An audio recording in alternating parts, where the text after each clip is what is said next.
Musty prophets on the gullible, attention-grabbing fake news, lies your daily bread, perception twisting false views, authority you claim faker than a counterfeit bill. Your tribe fake bonded, emotion made to shill. Psyop queen with the deceit, manipulating for gain. People's trust you exploit while keeping them in chains. Focus on the stage play, deception's your main tool. To you it's just a game, people's perceptions, you fool. F for the fake fixation, spotlight on the lies, are for authority presumed, taking folks for a ride. T for the tribe you created, minds, trickery, and con. E for emotions you twist, till the truth's long gone. Buzzwords in the clickbait, keeping them engaged. Every hallucination's few got minds in a cage, faking every smile while cashing in the checks. You're the modern snake oil, deception in effect. Whining about censorship while selling snake oil cures. People rushing in fear while you're allured by scores. Cooking up a scandal, no truth ingredient in sight, while the blind eat it up, darkness dressed as light. You profit off the dead, stirring chaos, no shame. Every subscriber counted, another pawn in your game. Spinning webs thicker than a spider in the wild, leaving truth behind, sacrifice for the vile. F for the fake fixation, spotlight on the lies, are for authority presumed, taking folks for a ride. T for the tribe you created, minds, trickery, and con. E for emotions you twist, till the truth's long gone.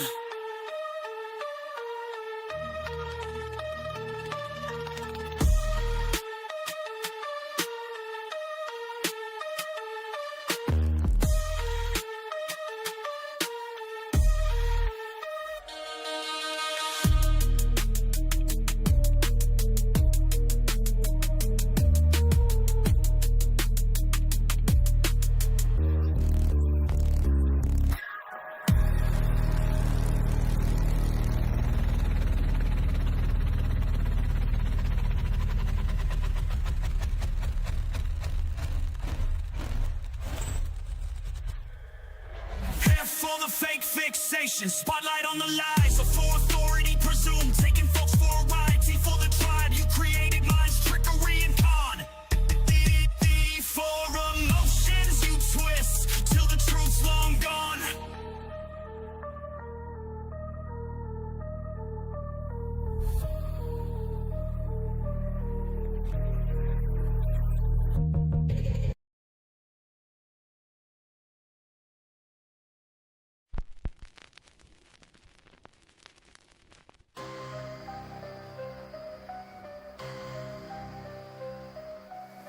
Savvy schemer whispers deep in night. Lured kindly to the party, no reason seemed right.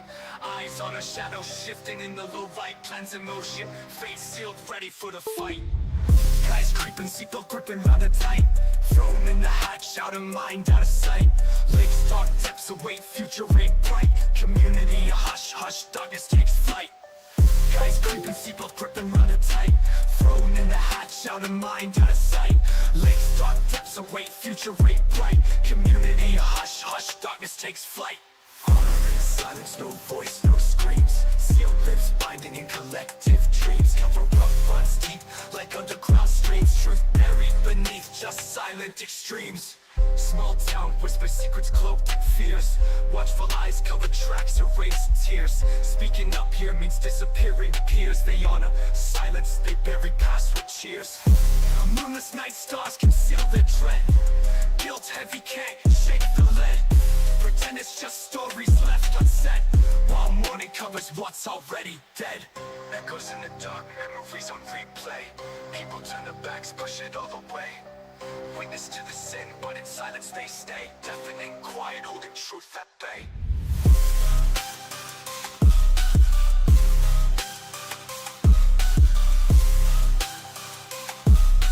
Deafening quiet, holding truth at bay.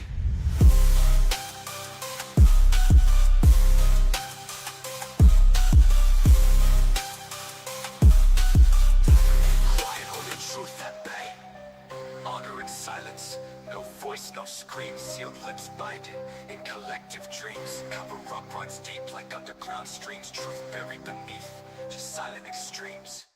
Small town, whisper secrets cloaked in fears.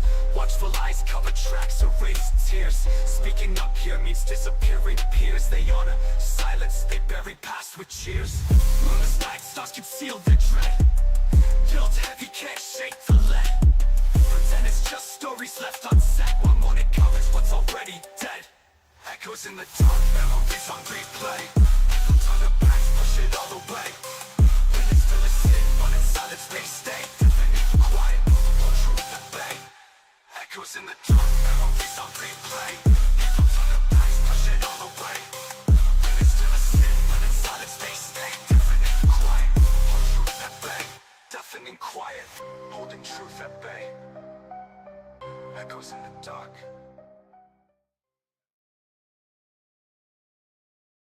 What's up, y'all? Sorry I have not been live in a while. If you can tell from my voice, I've been sick for, I don't know, like 2 weeks now.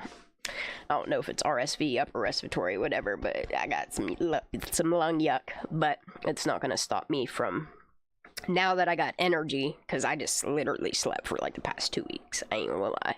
How's everybody doing tonight? What you watching on YouTube, or on X, Ranch Boss? Who's live? Is Trump live? Dude, there's so much going on so fast, I can't even keep up. But today I finally took a little bit of a break away from worldly news, and started getting back into Kylie's stuff. I've had this MedPub article that I've been wanting to read. I kind of browsed over it a few times.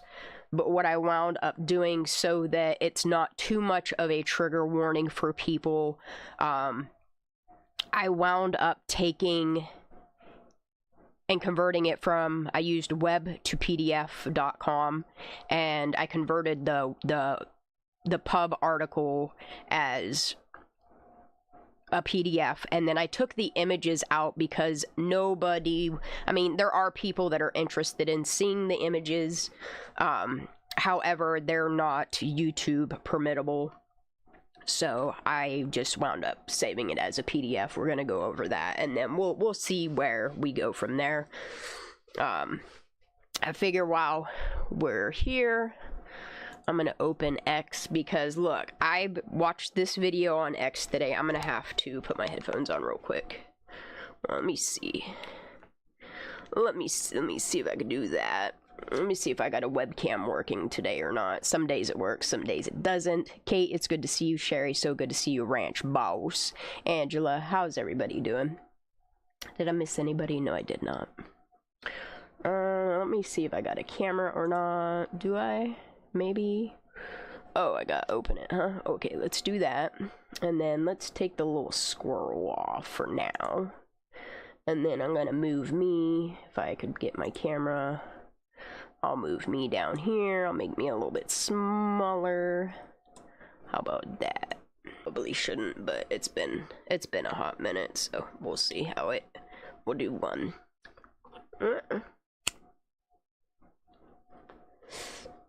Alright, y'all. So what are you watching on X Live? I don't see anybody. Who's live? We got, oh man, Alex Jones is live doing 5th day in office coverage. Joshua Reed is doing a Stargate AI biohack thingy. And then I see a 90-day fiance Friday, whatever the hell that is. I'm not sure. But I do want to play this. This is from Valuetainment, but a Vincent Oshna. I'm going to assume that that's the guy in this video.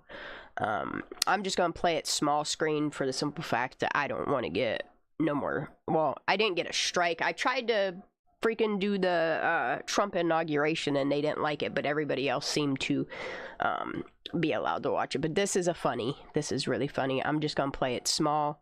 For anybody that wants a link to, there's the PubMed article that we're gonna go over tonight. Do know that that link does have the images in it, so trigger warning on that. And then this right here, this shit had me cracking up for a hot ass minute. Let me see if I could get my headphones to work, though.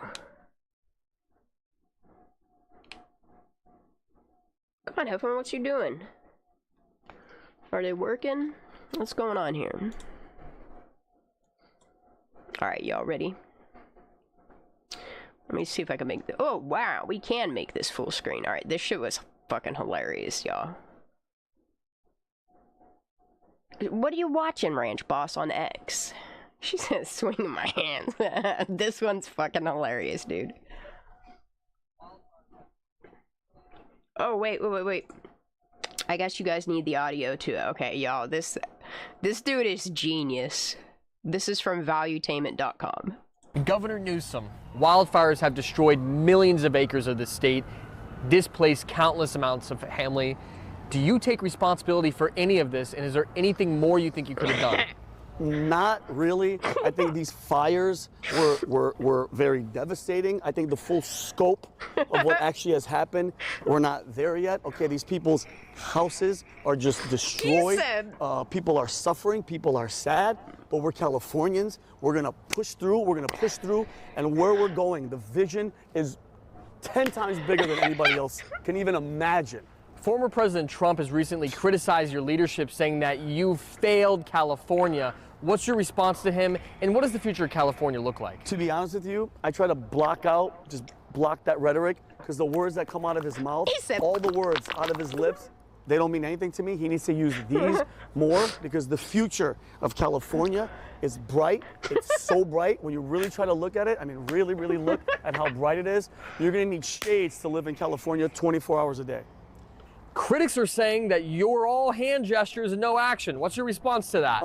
I think people are wrong. Okay, they need to wake up. I speak with passion. I speak with fire, no pun intended.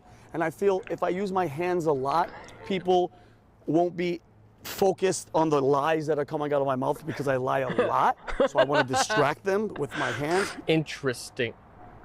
Wait. What? Where'd my gum go? To be honest with you, I have no idea. Would you look at that? You know what? This gum is just like California. It's sticky, it's resilient, and it'll bounce back. You're a scumbag. Thank you. He said, thank you. All right, I'm going to drop the link to that as well, because that shit's hilarious. For anybody who wants to watch that again, have a good laugh. There's that right there. That's straight from X. Vincent Shana. I'm going to assume that he's part of Valuetainment, which is part of the, what is it? PBR, podcast. I love watching him on YouTube. All right, with that said, let's get on with this. This shit is this is a lot. All right, all right, so this is a PMC PubMed Central article from the National Library of Medicine. As a library, NLM provides access to scientific literature. Inclusion in an NLM database does not imply endorsement of, agreement with, or contents by NLM or the National Institutes of Health. This is academic forensic pathology. This was put out March of 2016. Do know that this is a trigger warning. I'm gonna go ahead and move this up a tiny bit. Man, this screen is so damn bright. Woof. Alright, so the abstract of this article is recovering bodies from water is a common task for any medical examiner or coroner office. Unfortunately, there will be significant post-mortem interval before many of these remains are found. A thorough scene investigation must be undertaken to determine if the location of the death and that of the body recovery are the same. Decomposition in a wet environment differs from that in other settings, both in the changes that occur and the rate at which they occur. It is essential that the forensic pathologist or medical legal death investigator recognize and appreciate the uniqueness of immersed and submerged remains. Yeah, Ranch Boss, he definitely is taking care of business, dude. He's done more in 4 days, well, 5 days now, but he's done more in 4 days than Biden has done in 4 years. I know a lot of people are offended by what he's doing. I know a lot of people are worried about that whole vax/AI stuff. I think what people fail to realize on that is it's optional. It's not going to be forced. I'm a little concerned about AI. My thoughts on AI are right there with Elon's. But with that said, let's get back to that. Oh, my lungs hurt. Where are we at? All right. The typical decomposition changes proceed more slowly in the water, primarily due to the cooler temperatures and the anaerobic environment. However, once a body is removed from the water, putrefaction will likely be accelerated. And in the case of Kylie, that's what I think happened.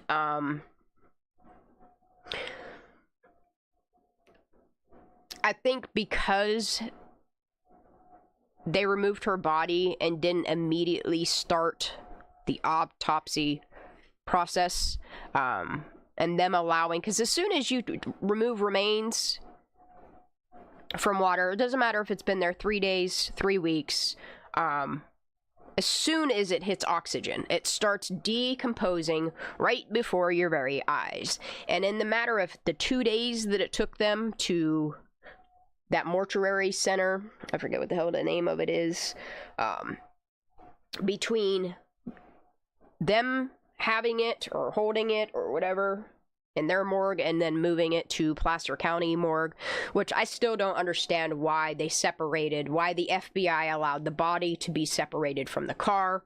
There's just a lot of things. And then today I was sitting and I found Draw Latina was on a panel that I've never seen her on. I've been watching that, and then maybe we'll listen to a couple parts of things that she says, because I mean, the woman is just, I wish more people would have listened to her in the beginning. Okay, so, however, once a body is removed from the water, putrefaction will likely be accelerated. Post-mortem changes are not only affected by water temperature, but also by current as well as obstacles, structures, both natural and man-made, that may interact with the remains. The anaerobic nature of decomposition for wet or submerged remains may result in adipocure, I'm not sure what that is, formation, a unique and fascinating process that results from incomplete transformation of lipids by bacteria. Y'all, this is trigger warning. Insects and animal species feeding on the remains are different for submerged bodies. Post-mortem predation may cause external defects that mimic injuries and should be interpreted with care. Forensic pathologists and medico-legal death investigators must be aware of the post-mortem changes that may occur with submerged and immersed bodies.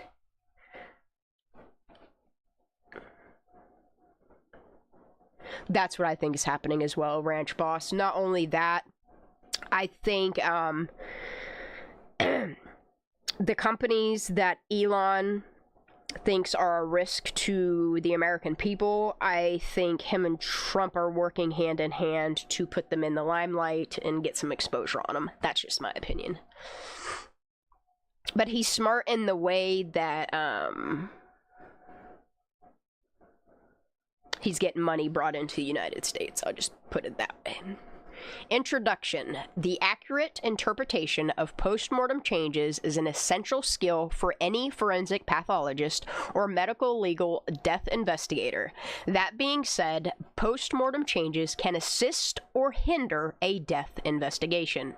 Perhaps the most beneficial feature of postmortem changes is in assisting with estimating the postmortem interval, which is crazy because there's none of that in her autopsy. Though the imprecision of this estimation is well recognized and should be taken into account, characteristic changes that occur to a body after a death follows a somewhat predictable timetable and placed into the context of the death scene and witness accounts. Hold on a second. I need my heat, man. Ugh. I hate this. I hate feeling like this. I feel cuck. Alright. Where are we at? My brain feels like mush. As available, provide the investigator with a rough estimate of the time of death. On the other hand, postmortem changes alter the appearance of the body, making wounds and other evidence of the body's interaction with the environment more difficult to interpret or even recognize. Artifacts introduced by decomposition obscure external morphologic features of the individual, and putrefaction alters key autopsy observations such as organ weights and tissue integrity.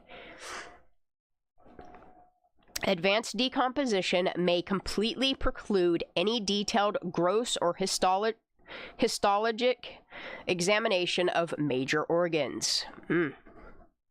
Establishing cause and manner of death for bodies recovered from a liquid environment, typically from water, is challenging enough without the additional complexity of interpreting post-mortem changes. One must first establish that recovery location is the primary death scene. For example, a death may occur on land, the body subsequently placed in the water as means of disposal. See? Alternatively, a strong current or a tidal activity may move the body, which is not the case of Kylie, considerable distance from where the descendant entered the water, which is not Kylie's case. You're talking about a man-made reservoir with no current, no flow, really. I mean, other than them opening and closing the drains.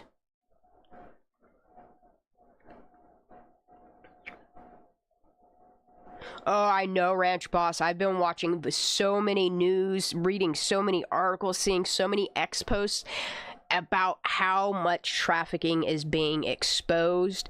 And then not only that, like, do you see how many people in California are being arrested for freaking trafficking and CSAM shit? Good. This is what I've been waiting for, is change. And it's coming. 2025 is the year for truth, transparency, and accountability. And I'm here for it. All right, where are we at? I don't even know. Okay, so alternatively, a strong current or tidal activity may move the body a considerable distance from where the descendant entered the water.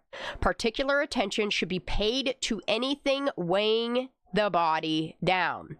External wrappings like blankets, curtains, sheets, clothing on the body, I don't know, maybe a strap hanging out the back, and the presumed circumstances that would have placed the body in the water environment, man. See, the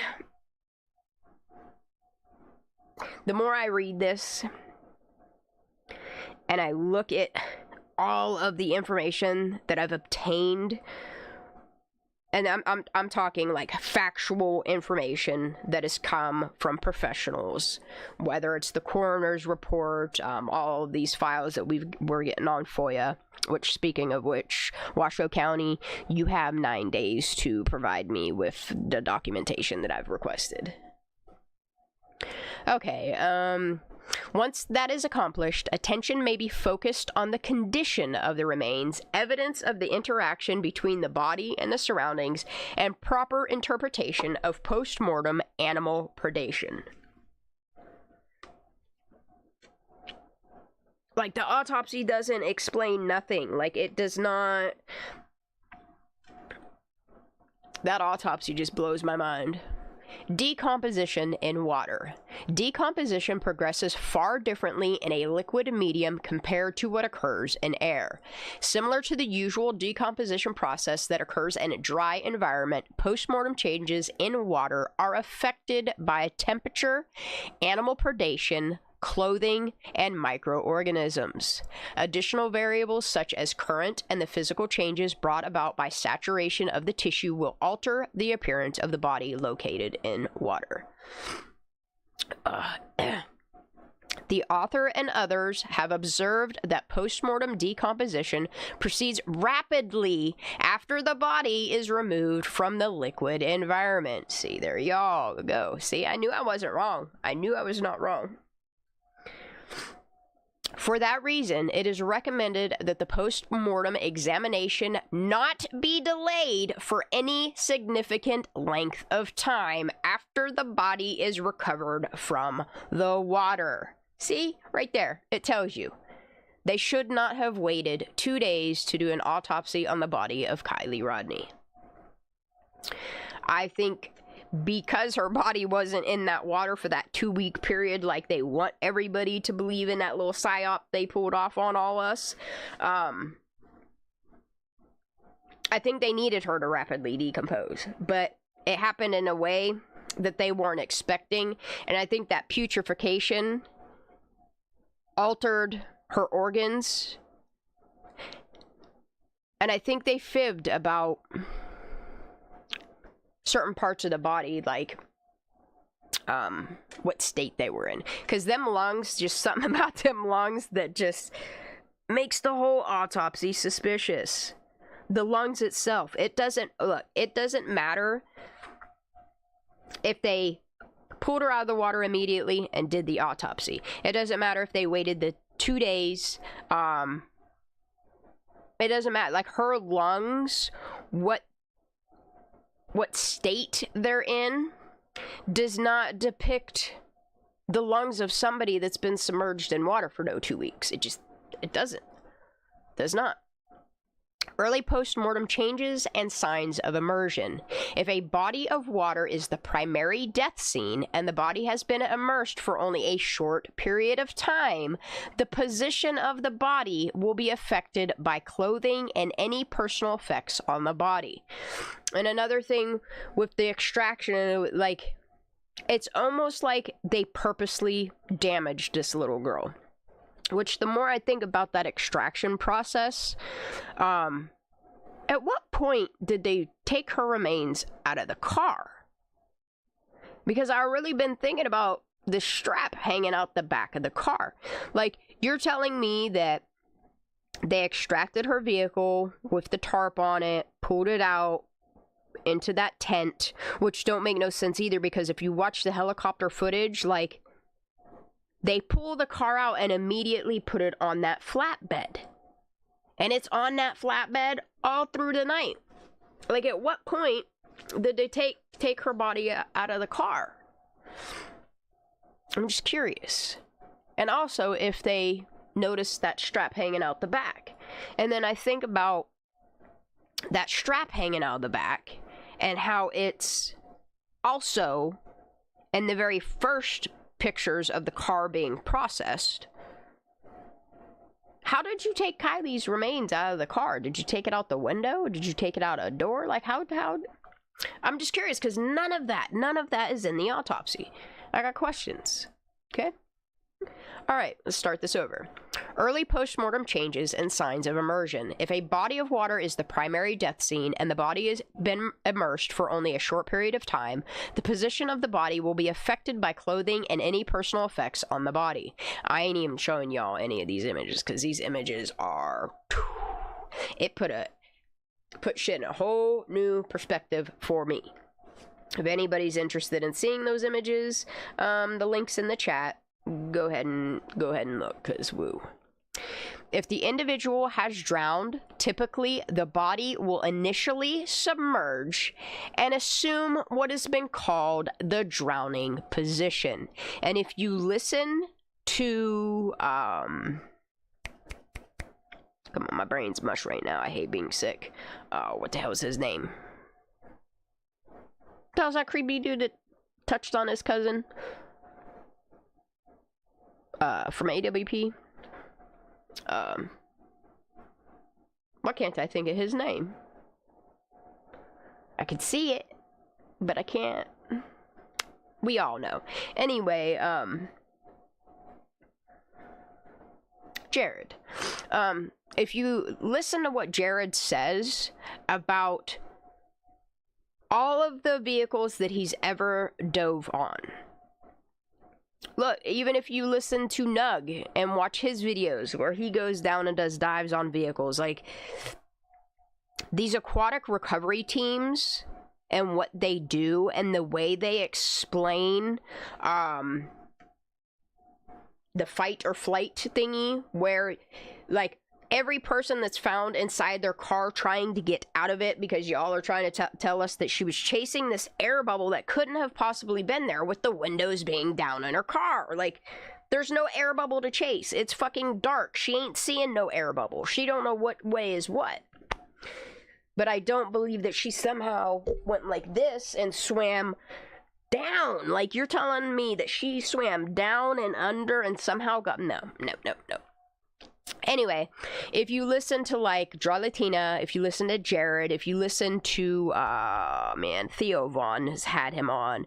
He's a coroner, sheriff coroner, marshal guy, he's a main coroner, medical examiner out of, it's not Tennessee, Louisiana, which is another video, like, I need to take snippets out of and put out there, because that's just super important. So much going on in the world, y'all, I can't keep up. But he goes into detail in explaining, like, you can tell when somebody's trying to get out of their vehicle. And it's just insane to me that nowhere in the autopsy there's no description. It's crazy, y'all. I know y'all agree with me. Okay. If the individual has drowned, typically the body will initially submerge and assume what has been called the drowning position. This is where the anterior aspect of the individual's faces the bottom of the body of water, and the extremities and head hang downward toward the bottom, while the individual's back is toward the surface. And didn't Nick Wren say that? Which is, his story changed, if y'all don't remember, like, and I'm not trying to be mean, I'm not trying to cut the man down, because what he did was a fucking very brave thing to go down and do this. However, like, when he first explained the way that her body was, he said it was like this, right? And he could see her little feet, right? And then it quickly changed to I only saw her leg. I didn't see both legs, just one leg. Which, the more that I look at, because there's a lot of 2013 Honda CR-Vs around here. Matter of fact, I saw a silver one the other day. It was following me, and then I saw it at Walmart, and then, I kind of just checked the car out. And I was looking at that window, how much of an actual area he had to look through. And I mean, that window's not very big. It's really not that big to be looking through. Miss Jade, how you doing, baby? Alright, so where were we at? Okay.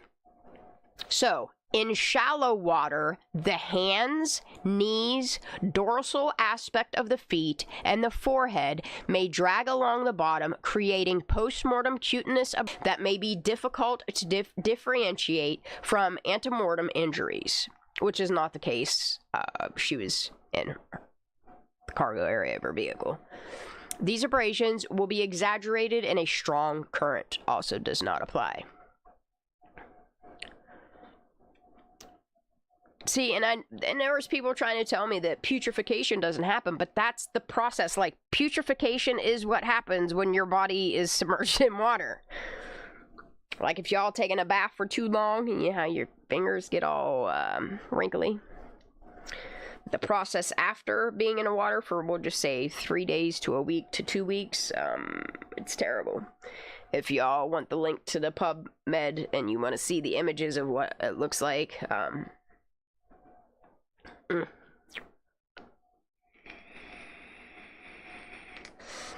Alright.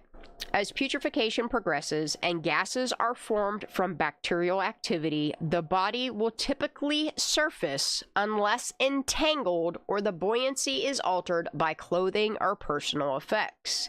In a strong current or rough sea, which is not the case of Kylie, the remains may strike rocks or brush with enough force to create the appearance of significant external trauma to the body. And as you see, I removed all the images because we do not need to see that on YouTube. I understand I'm doing this for educational purposes, but that is just too much, and I'd probably get struck for it. Yeah, okay, it's... The one that's most interesting to me, though, in those images, is the one with the skeletal. It's a lot. It's a lot, but I've taken out all the images, so... Okay.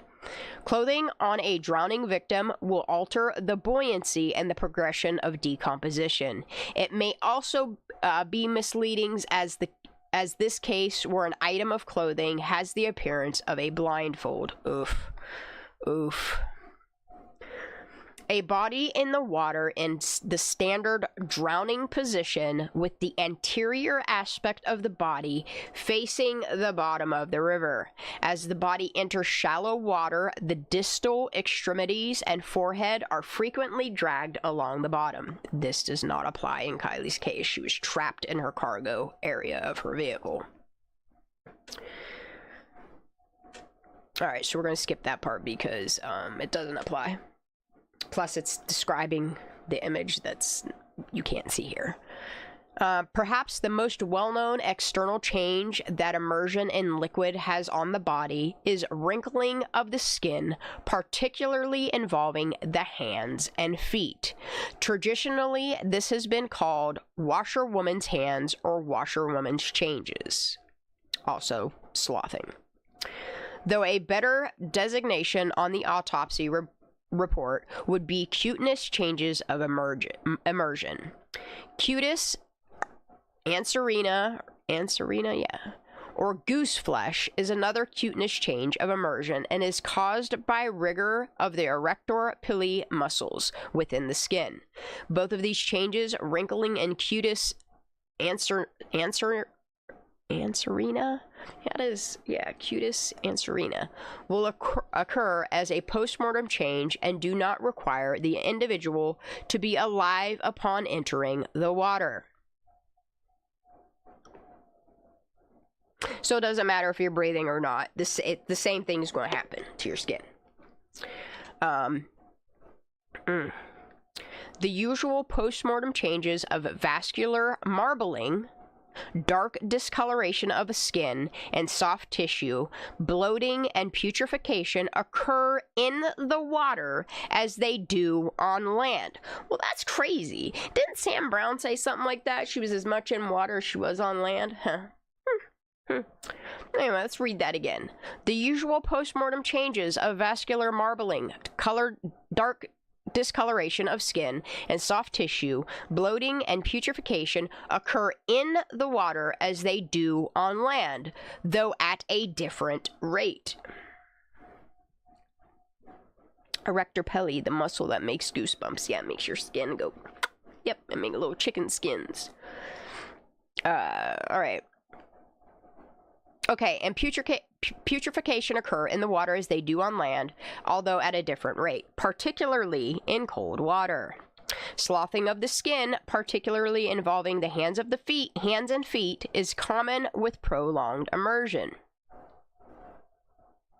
And then I think about her tattoo, and I think her tattoo went from her rib to her hip, the way that they sloughed her body around in that poor car, dude. It's all their fault. I'm sorry. Law enforcement, this is on you. State of California, this is on you. Nevada County, Placer County, this is on you.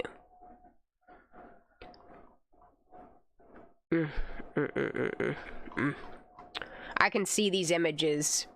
They will forever be etched in my freaking brain. They're terrible. That's why I'm saying it's a trigger warning. Drowning victims frequently have fluid collections in the pleural cavities at autopsy, regardless of the post-mortem interval. See right there? It's telling you. The body is going to collect fluid within it, especially the lungs. Like, while some of the pleural fluid may represent true effusion occurring as part of the drowning process, fluid accumulation in the pleural spaces is also commonly present in bodies recovered from the water that have undergone decomposition irrespective of the cause of death.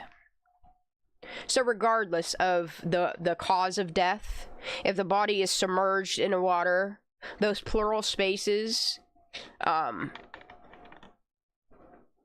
decomposition is going to affect those areas a lot.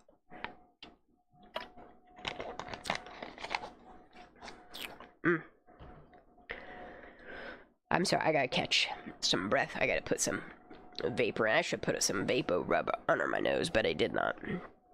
Okay, a similar phenomenon is seen when the presence of dirt and vegetation in the respiratory tract, which, like, that's another thing. Like, we've all seen what the underneath of prostrate looks like. That little girl, like, if you would see how easy it is to kick up that murky, muddy debris, like, she should have the dirt and the vegetation particles in her respiratory tract. A similar phenomenon is seen with the presence of dirt and vegetation in the respiratory tract. Some aspiration of foreign material may occur during the drowning process, though water and debris may also enter the respiratory tree in post-mortem period, particularly in turbulent water. And then that makes me think of freaking Riley Strain's autopsy, too.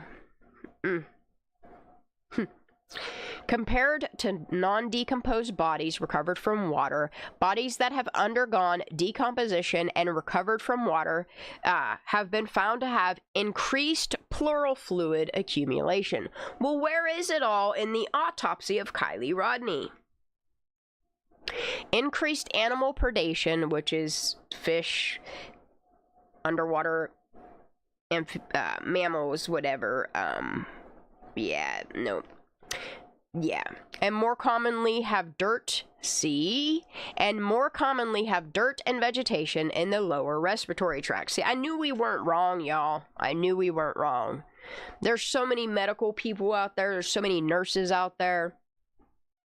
I mean, if you listen to any coroner, hell, take the autopsy to your local medical examiner or coroner's office. Take her name off of it. Have them look at it. Let them tell you what they think. Because everyone that I've talked to has said that, like, this autopsy is not that of a drowning victim. Anyway. Alright, where we at? Rigor mortis and livor mortis are typically present in bodies recovered from the water, though the onset and waning of these classic postmortem changes may be altered by water temperature, current, changing of the body position due to movement, and the level of activity prior to death.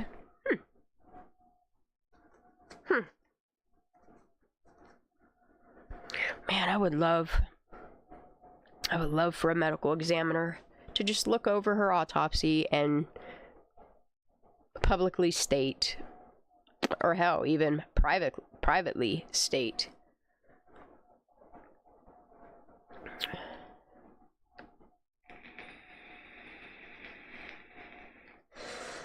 the changing of body position due to movement and level of activity prior to death.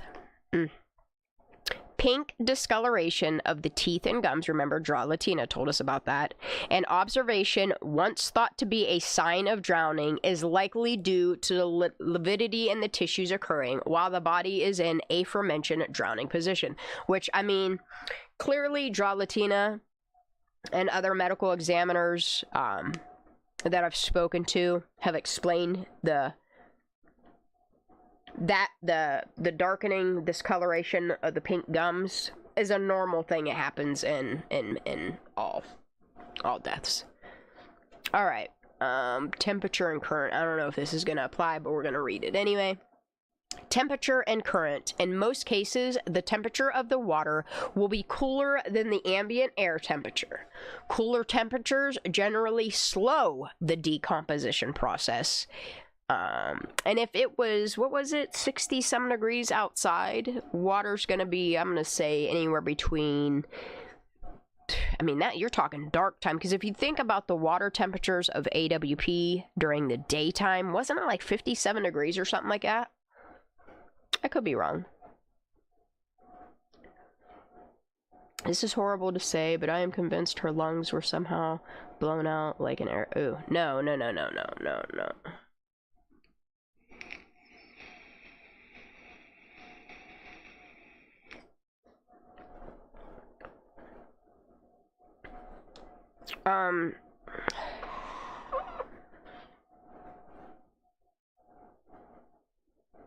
I don't think that's what happened to the lungs. I think the lungs were damaged due to being in a hot car. But that's my opinion.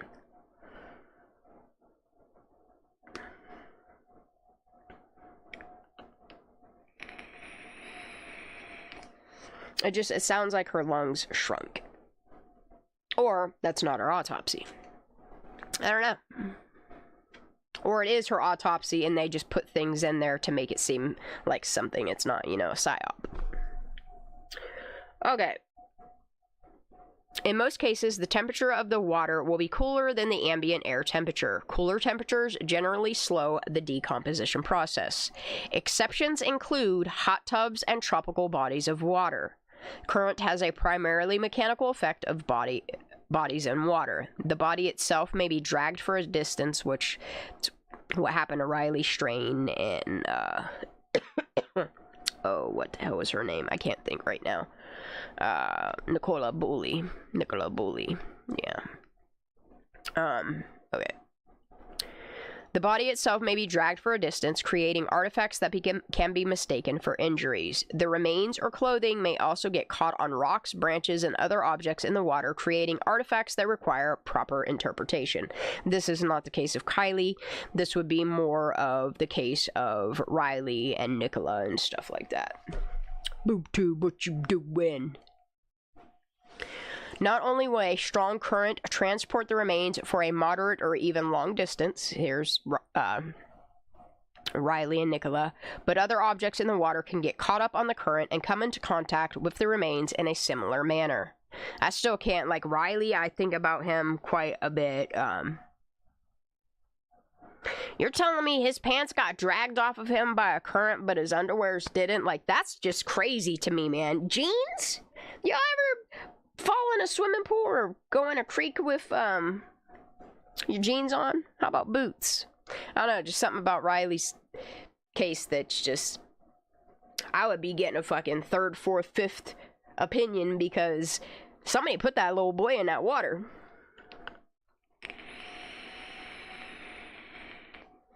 See, this doesn't apply to Kylie, but I'm gonna read it anyway. In the ocean or fast-running rivers and streams, the body may strike rocks or brush, creating post-mortem abrasions and lacerations. Actual injuries may be difficult to appreciate due to the leaching of blood from the wounds by the liquid environment. A strong current will enhance the leaching process, and a careful assessment. See, remember when fucking that Truckee local tried to say all her blood came out of her body and was replaced by water? Well, if she ain't got no wounds, that shouldn't have happened. See, it says right here. Ooh, hold on, I gotta take this beanie off. I'm getting warm now. Ugh, and I probably should take these headphones off because, it all started with an ear infection due to wearing headphones. My lungs hurt, y'all, really bad.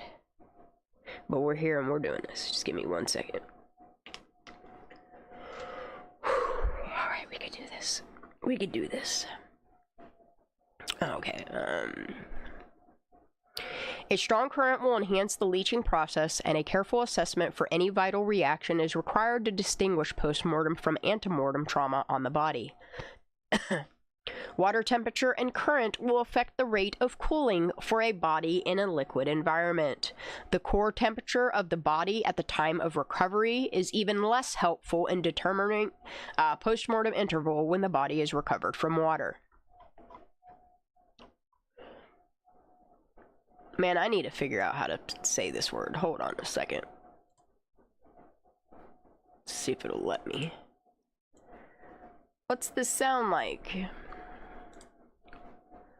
If I could learn to say a word right, I prefer to. Let's hear what she gotta say.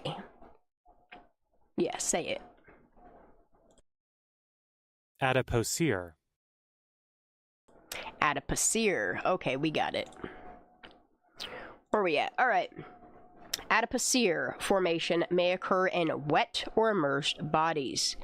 Adipocere is a yellow-brown waxy material composed of long-chain hydrocarbons such as oleic, palmitic, and stearic acids. I know what stearic acid is. It is produced by the conversion of neutral lipids to these compounds as part of putrefaction process.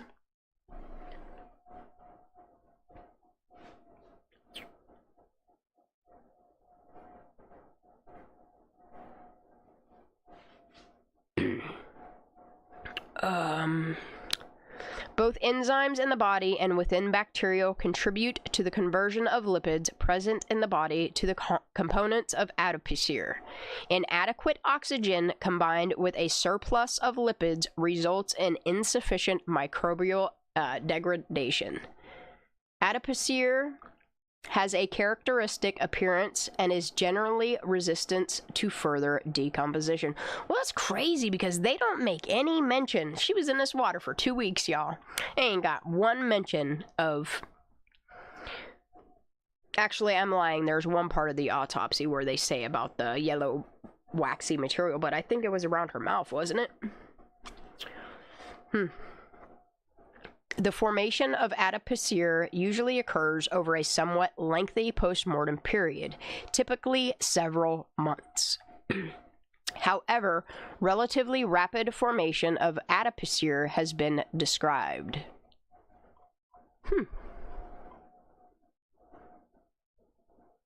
Ugh.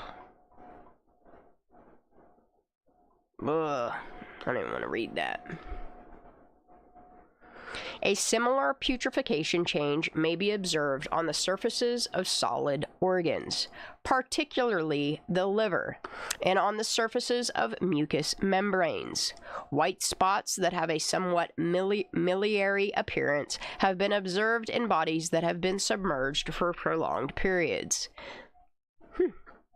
This is presumed to be a breakdown of lipids in a process similar to adipocere formation and saponification. Dude. 1, Kylie didn't drown. 2, she wasn't in the water for no 2 damn weeks.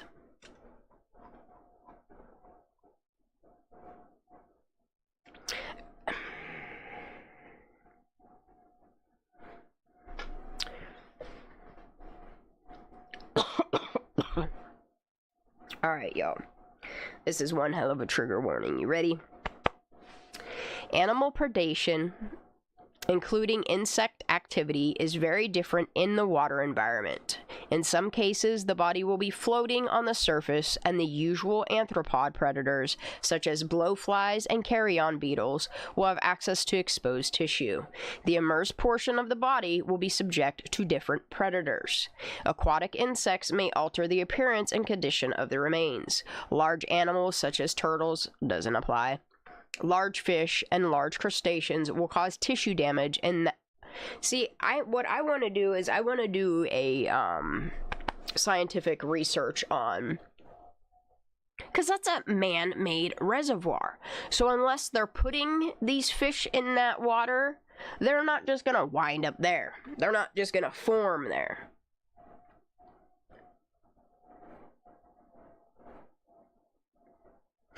Ranch. I've been doing lots of teas. I've been making turmeric milk. You know, where you take turmeric, a little bit of clove, a little bit of cinnamon stick, plop it in boil some milk, put turmeric in there with all them yummy spices, a little bit of pepper to pull it all together. Put a little bit of honey in there, and then cook it with some ginger. That shit's good as hell. And there were no diatoms noted in her lungs or GI tract. Exactly, BoobTube. Like, there's no way that little girl was in that water for no 2 weeks. And the psyop they trying to pull on us is just, it's bullshit. Anyway, what I want to do is do some research on the water at Prosser. I personally wish I could be there, hands-on, and just do the shit my damn self. If anybody is willing to get me a water sample and send it to me so I can microscope it, that'd be really cool.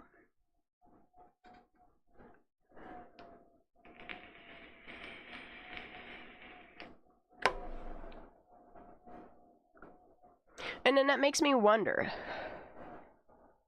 why was Dante... Like, that's what doesn't make sense, okay? Is with Dante, they were trying to say that he was doing a science experiment, and it was for the school, and they all left together. Well, like, why ain't nobody see him? Like, I just don't understand, like, the whole process of Dante either. I'm just curious why. What project he was working on that he needed that. I like the details, you know, I like details. Exactly, Kate, like, they had to purposely hurry up and wrap this up in a little accident with a bow on it, so that none of that could happen. Because I think they know that her body was moved. I mean, come on now. Y'all are talking, telling me 44 different agencies. You got at least 9 of them that have helicopters, planes, divers, ROVs in that water.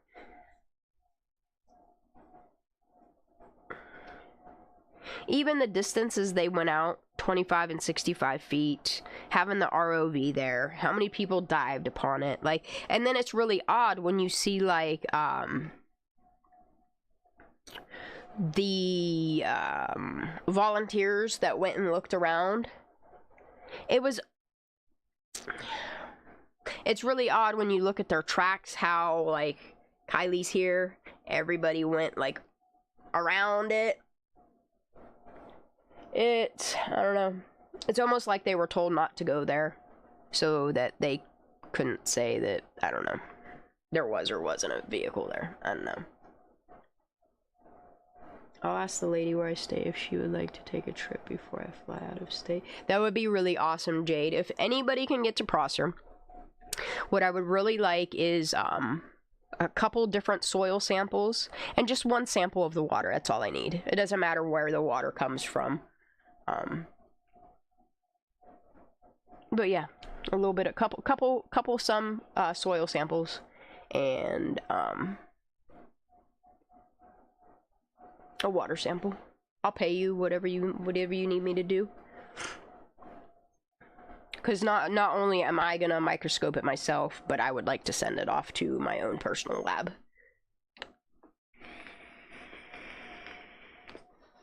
Alright, so we understand that these animals can cause and mimic trauma to the body. I don't want to read that part, that's so fucked up.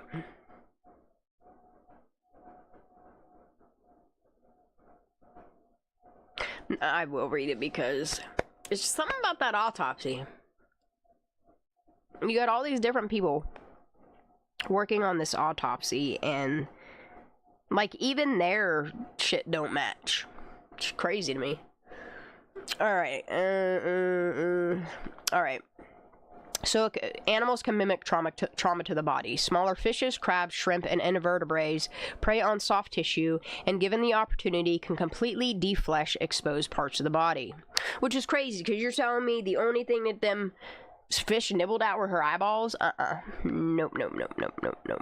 See, that's where y'all got me fucked up. My sinuses. I could feel it all in there, it's just not breaking up. I definitely need to take some decongestant tonight, some Mucinex or something. Alright, where we at? Alright, yeah, this is talking about sharks and shit. This does not apply.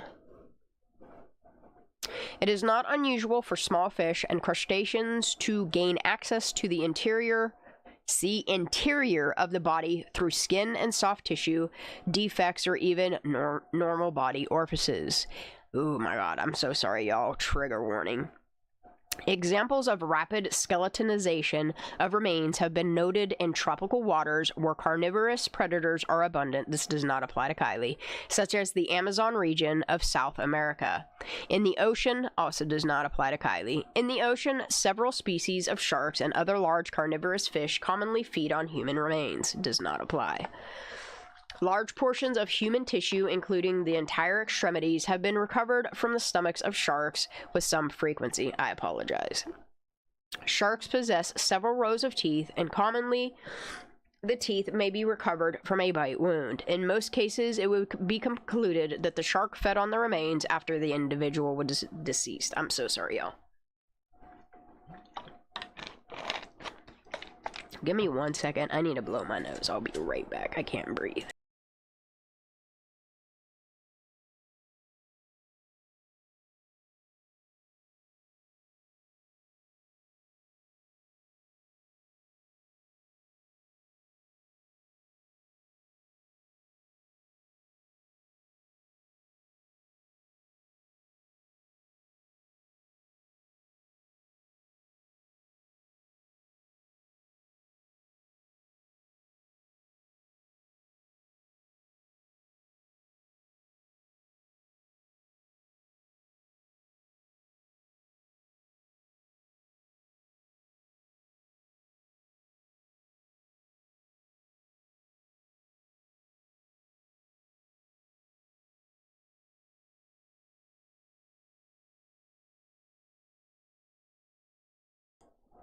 All right. Oh, what did you erase? I didn't even get to read it. Oh, well, it's okay.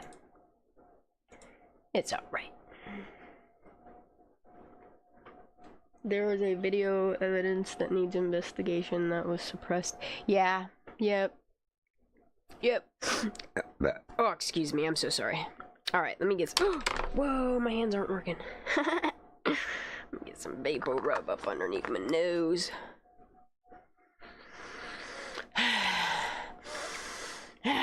Feels so good. Y'all, fucking love me some Vicks.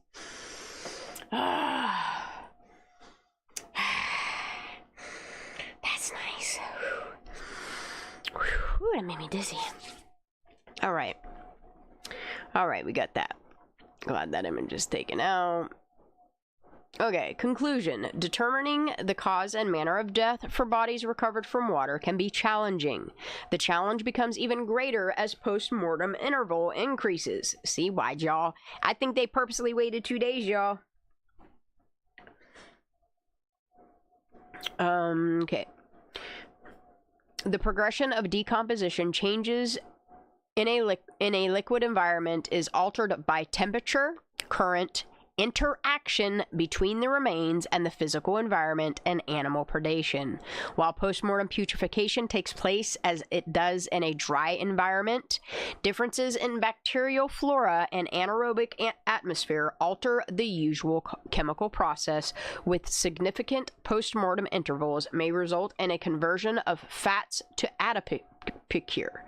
Forensic pathologists and medical legal death investigators must be familiar with the expected postmortem changes that occur in immersed and submerged bodies, as well as postmortem artifacts such as animal predation that may misinterpret and antemortem injuries. Yeah, it's very interesting. Yeah, huffing that Vicks, dude. I can't help it. I have to. I can't wait to take this freaking... with me, because I hate when I get sick and I get so congested that my heart palpitates, and then I get really scared to take medications because I don't want it to alter my heart rate anymore. Man, y'all, look, my heart been racing and doing weird shit. I just, as soon as it starts doing, I like cough real hard, or I start doing jumping jacks, or I'll start running up and down the hall of my house. I don't even care, dude. Okay, final disclosure.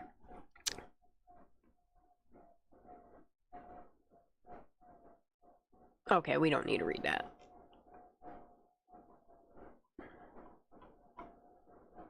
Alright, what is that? Ooh, we got links.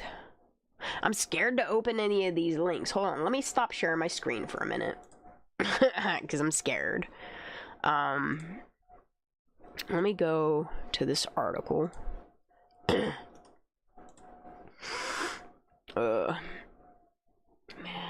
I should have made some hot tea.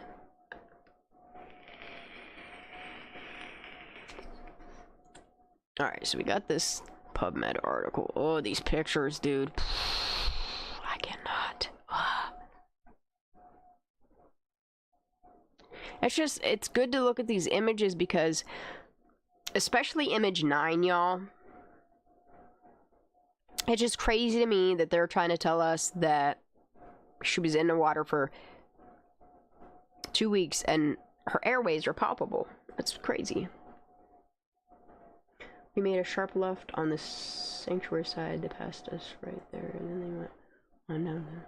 Oh, I remember this story. I remember this story, Jade.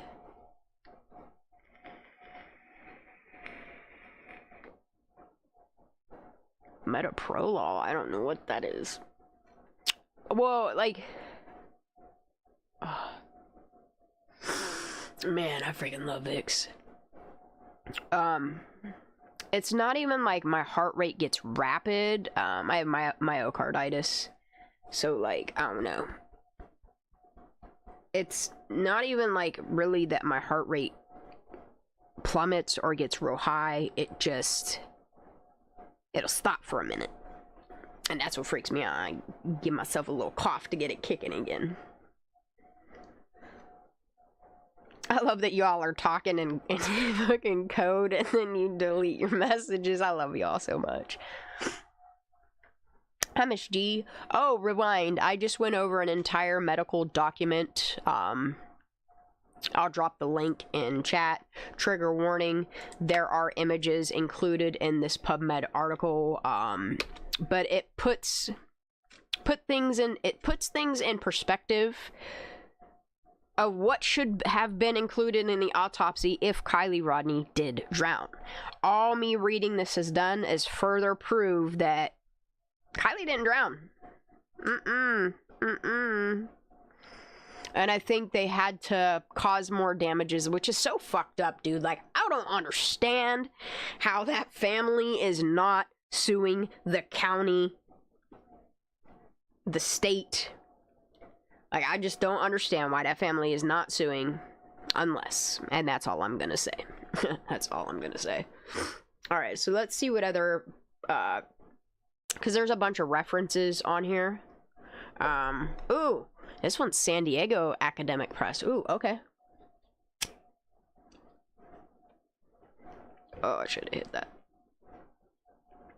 Alright, let's get this open. I'm sorry, y'all. I'm looking at this before we... Alright. Okay, can I read it, though?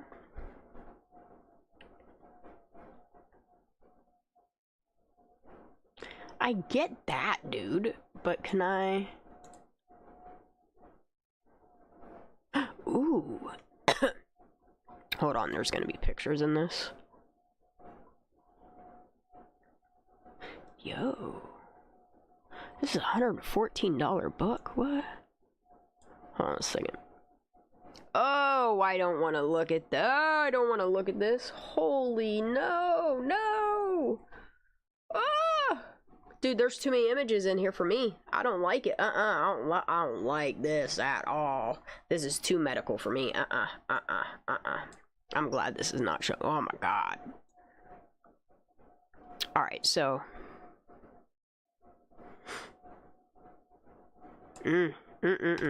What I'm gonna do is, I'm gonna save this as a PDF. But. Save as PDF. I'm gonna have to edit this before we can look at this histology and all this shit. Because, oof. That's rough. It's a whole book on forensic pathology and it has a whole bunch of pictures in.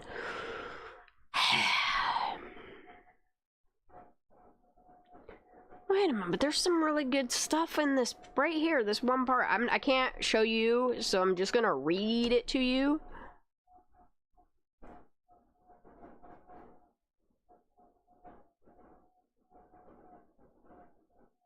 The forensic pathologist tends to see chronic obstructive pulmonary disease as an incidental finding in individuals.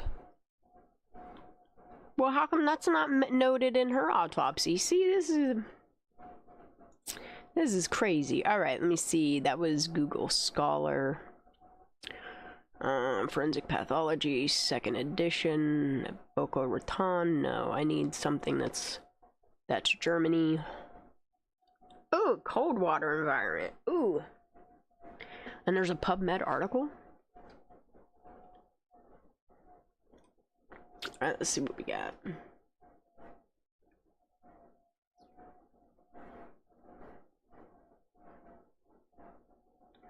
Wait, what? Say what?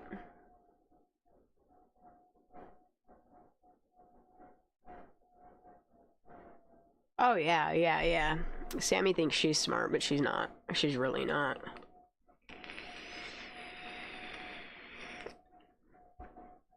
I'd love to see her grades in school. Like her actual grades. Not the grades the money buys, but her actual grades.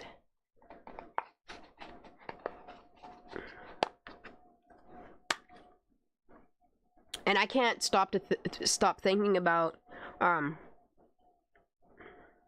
something that Sleuth had said very early on about something obstructing her airways. I think I have a couple shorts on that on both of the channels. Alright, let's see what we got here. Let me make sure there's no images on here.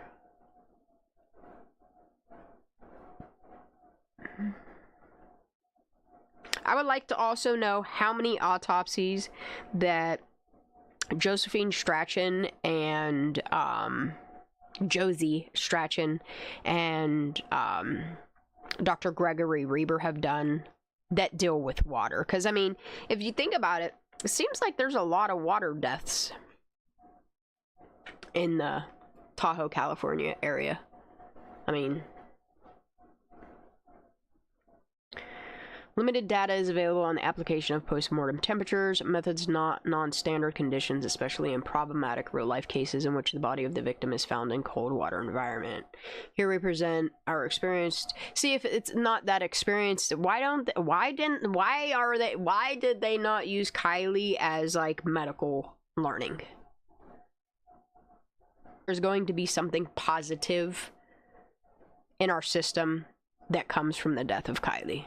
And then we're going to move on to Trinity, you know?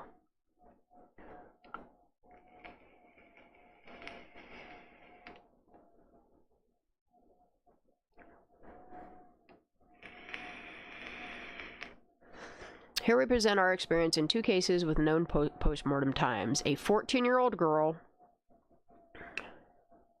was found assaulted and drowned after a rainy, cold night. What the hell is 15 degrees Celsius?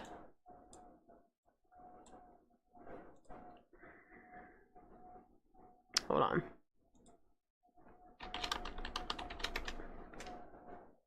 $59 degrees. So this is about 59.9 Fahrenheit. Okay. I know I'm not putting this on the screen. I'm afraid images are going to pop up. Okay. A 14-year-old girl of a temperature of 59.9 degrees was found assaulted and drowned after a rainy, cold night in wet clothing, 4 layers, at the bottom of a shallow ditch, lying in a non-flowing water. The post-mortem time during out is approximately 15 to 16 hours before autopsy. 4 days later, at the same time in the morning after a cold night, a young man with a rectal temperature of 48 degrees was found drowned in a shallow, cold drain, wearing similar clothing, 4 layers, and being exposed to almost similar environmental and weather conditions, except flow in the drain. The post-mortem time was deduced to be about 12. See, and that's the thing, is like, in her autopsy, like, we're gonna listen to some Draw Latina interview, because there's just a lot of things that she says that makes it make sense. We tested the applicability of 5 practical methods to estimate the time. See, they can estimate time of death, and that's another thing. Like, there's no estimation of time of death, date of death. Like, none of that was done. What kind of doctor is this man? Bro, how is Megan repeated everything Sammy said, which means it all came from Sammy? Oh, well, yeah. That's why Sammy's running the show. That's why she's filtering tips. That's why she's talking to everybody. That's why she's playing fucking Waldo in every situation here. in my opinion, Sammy Smith knows the answer to what happened to Kylie. And she did everything in her power to obstruct justice happening.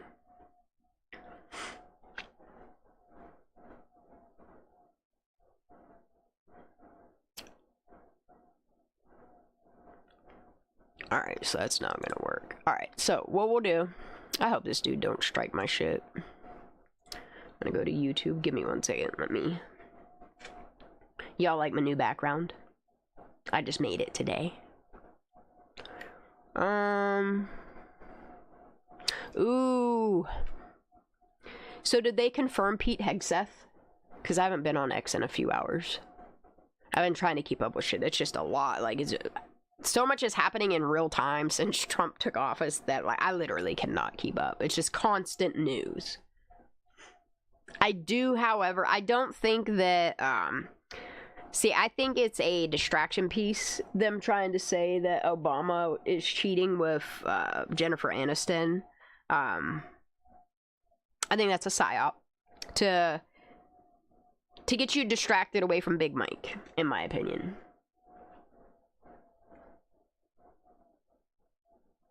Alright, let me go to playlists. Let me go to, hold on a second. I'm just gonna skip through this video because this guy talks a lot. I mean, that's cool that he does, but... And then we're gonna comment on it because I don't need him striking me for something I'm using from 2 years ago. Alright, let me go to my Live Tonight playlist. Oh, I'm gonna have to put my headphones on. It's okay. Let me get this back up on the screen. Give me 1 second. Let me get my headphones on. I don't know how long I'm gonna be able to do this, y'all. I don't know why wearing headphones gives me ear infections anymore, but I gotta limit how long I have headphones on. Alright, let's go. So this is John QQ. I don't know. It only has 801 views, which is surprising, but he does a 2-part, So I've got one. Alright, let's get some of this. Because she says some really interesting things in this. Okay, so this is... my heart's palpitating. I hate it. Alright, so let's get this. Let's do... Oh, that ain't it. We need that. Alright, let's do it like this. This way I can't get in trouble, right? Okay, let's put him up there. Let's make me a little bit bigger so I don't get in trouble, you know. We'll make me a little squirrel on fire. Alright, there we go. Alright, that seems to be good. Man, I'm hungry! I might have to make some tater tots.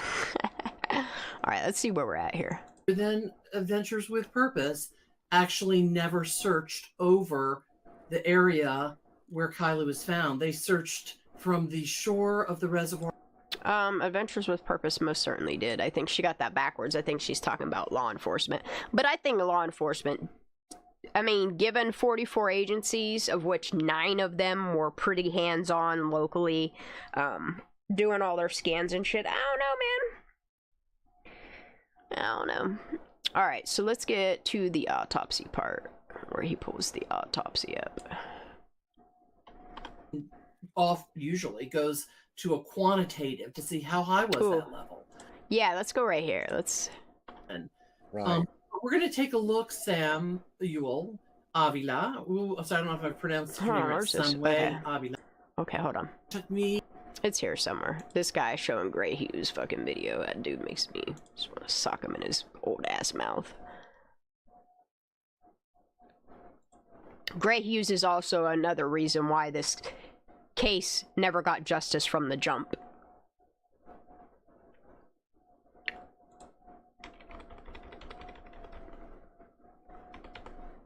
Alright, let's see. Where does he pull up the autopsy? Where's she at here? Final.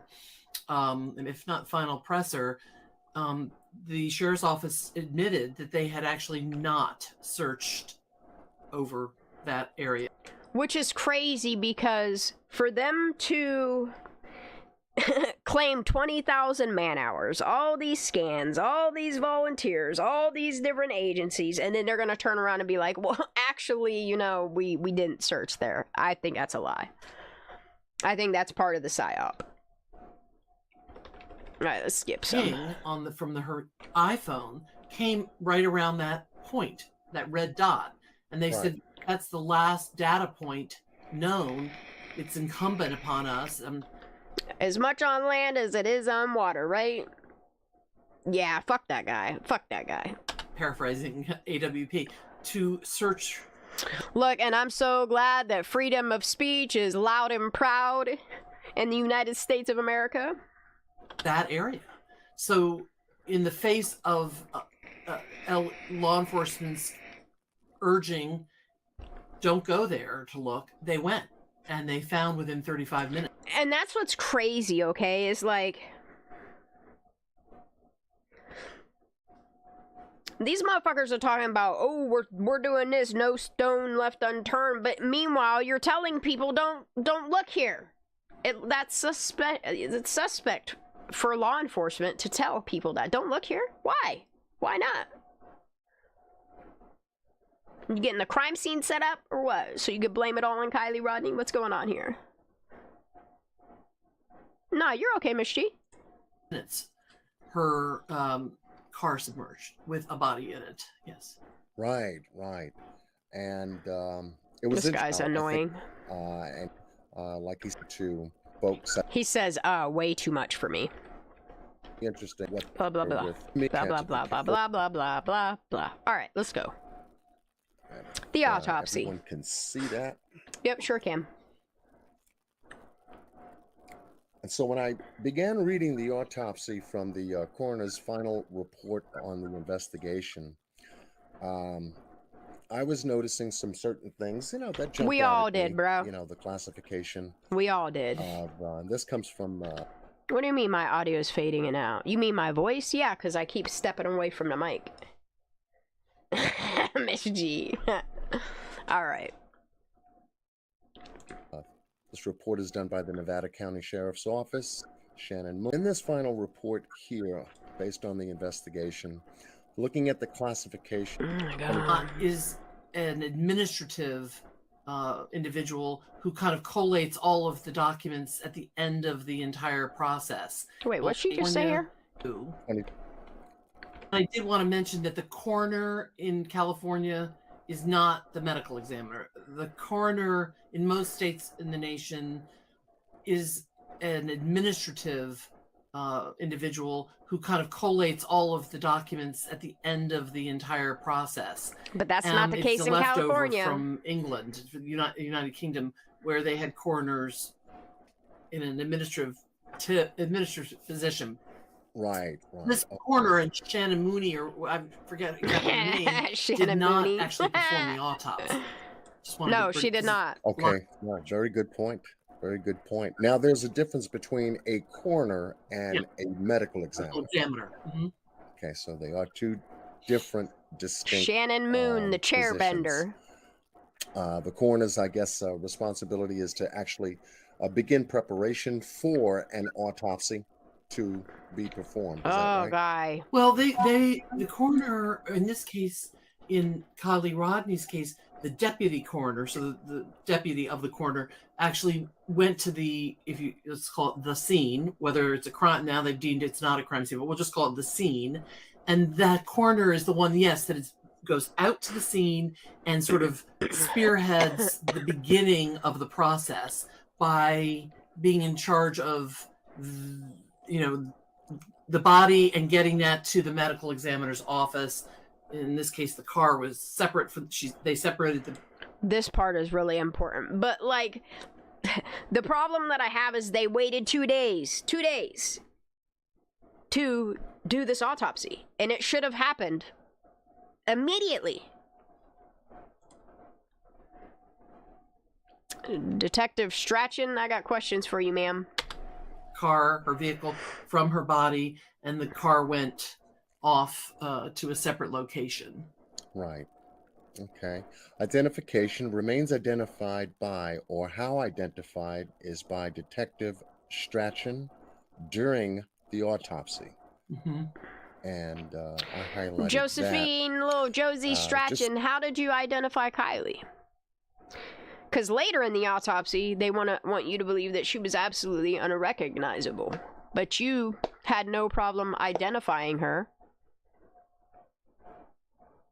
With no DNA done at this time.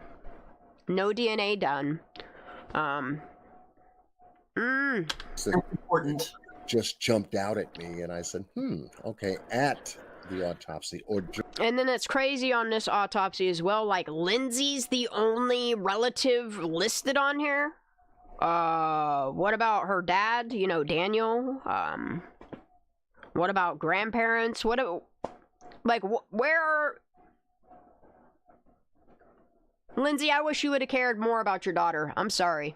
during the autopsy. I'm done biting my tongue. That was when she was positively identified at that time. Cause of death was drowning. The remains, death report. I look at it this way with Lindsay. Look, she's had 2 years to do something about something, and all she's done is been a coward sitting in her fucking house doing nothing about nothing. All this talk about, oh, we could change and go to offices and make changes, and what changes have you made? Not a damn soul has told the truth for Kylie. Reported by the private dive team company. Okay. Removed to coroner, yes. Type of medical examination is an autopsy. Which is crazy that this is stating removed to coroner, but like, they're not stating how much time has lapsed. They also don't state in this autopsy, like, they don't even come to a conclusion of, like, the date of injury is blank. Ugh. Okay. Other significant Oh, God, dude. date of injury. Now it says here 08/0/2022. Sammy Smith, when did Kylie get injured? All them Prosser party goers, when did Kylie get injured? People that were with her in Reno, when did Kylie get injured? Jagger, when did Kylie get injured?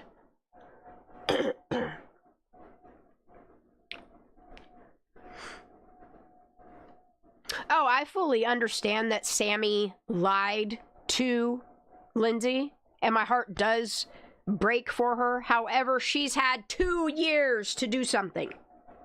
She hasn't reached out to nobody, I would be getting a hold of any news media that would listen to me.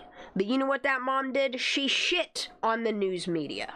And I understand that news media is owned by corporations that will lie and psyop people. I mean, look at the psyops they do with presidencies, with voting, with everything. Everything that's in the media is a psychological operation of some sort. They manipulate you with what they put in the media. The media is just as much to blame for these discrepancies as law enforcement, as the coroners, as pathologists. Like,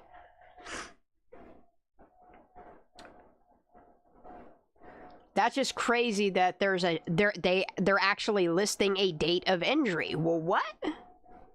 If it's just an accident, why would you have a date of injury? This should be blank. It shouldn't be 8/2022. Well, who injured Kylie Rodney then?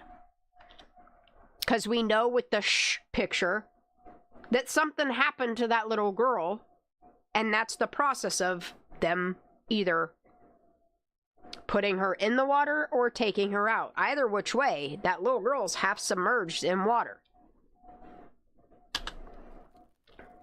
Unknown. And I said, okay.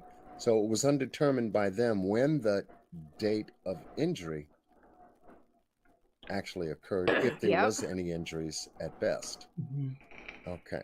And then declaring the date of death as 8/21/22 is, again, that's really an administrative date, because that's when they pronounced her.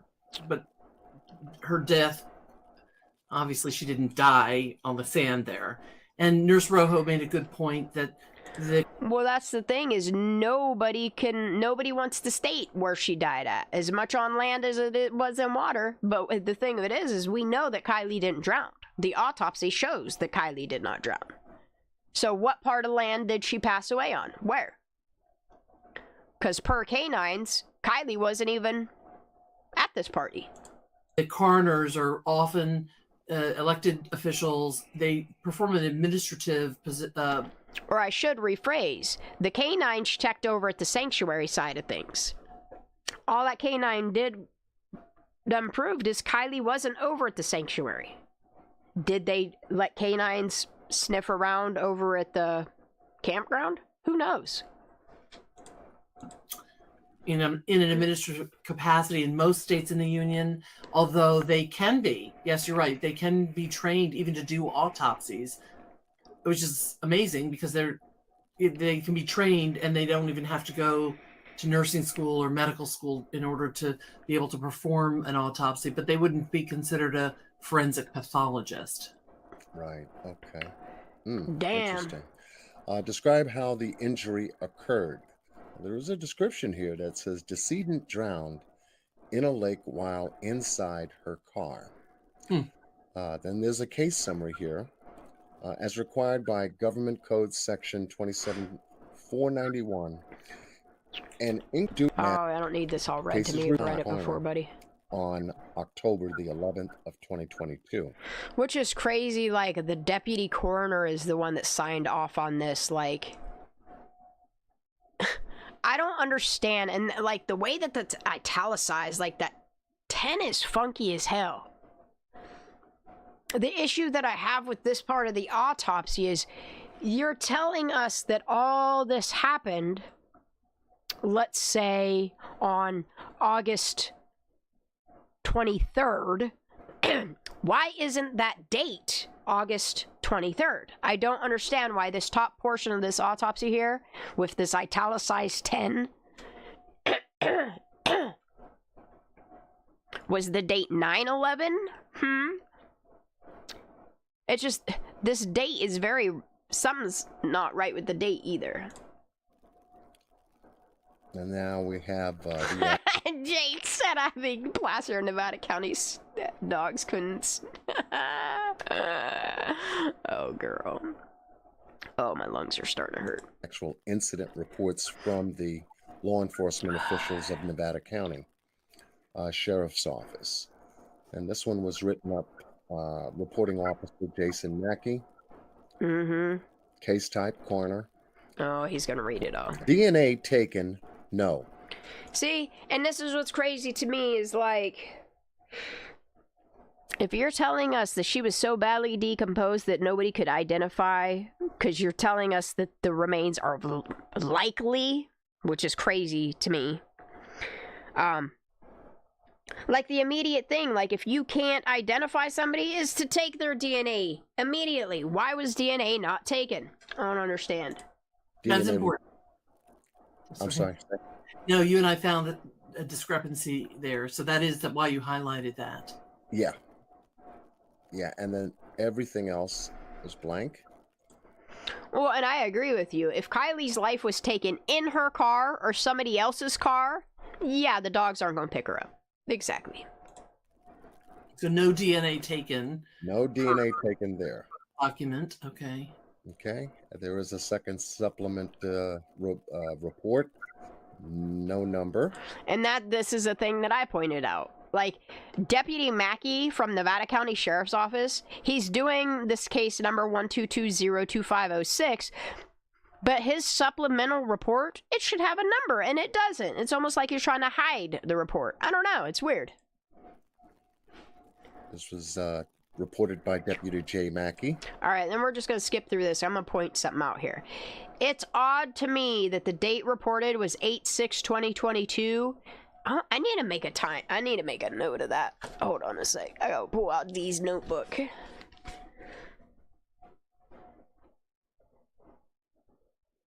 So that means Mackey was one of the first people to show up on the scene, because this is 8/6 at 10:07 a.m.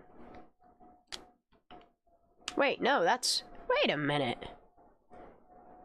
10:07 hours. That would be, yeah. All right. Let me just do this. 8/6/2022. What the hell am I doing? What the hell's his name? Jason Mackey? Yeah. And his report is 10:07 a.m. He's Nevada County Sheriff's Office to Placer County? Alright. No, they did have the one cadaver dog. One. Just one. Reported. Date reported. August 6th, 2022. Time reported. And this is 7 minutes after 10. At 10:07 is when the SAR request was reported to Placer County from Nevada County. Which is odd because I think Placer County has this noted at 10:04 or something like that. I can't remember. In the morning? Oh yeah, something definitely happened between the hours of 11 and midnight. And then somebody turned her location off, and then they realized, oh shit. And I think that's when they try to destroy the phone.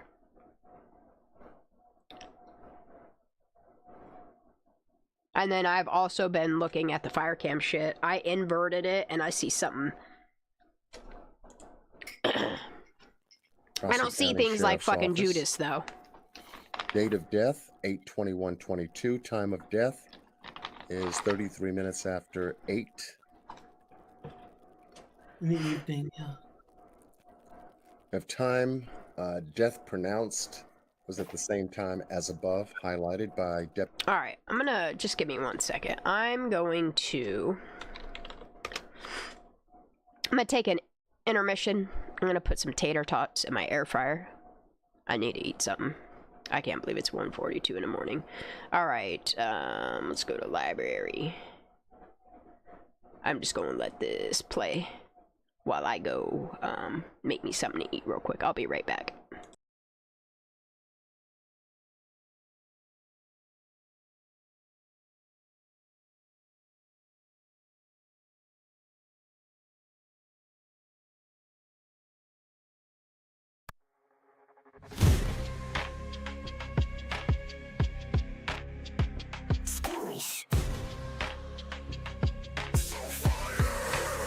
Musty prophets on the gullible, attention-grabbing fake news, lies your daily bread, perception, twist and false views. Authority you claim, faker than a counterfeit bill. Your tribe fake bonded, emotion made to shill.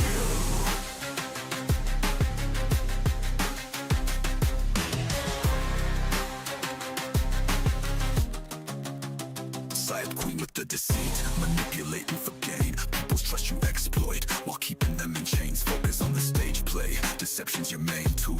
To you it's just a game, people's perceptions, you fool. F for the fake fixations, spotlight on the lies. E for authority presumed, taking folks for a ride. T for the tribe you created, mind's trickery and con. E for emotions you twist, till the truth long gone.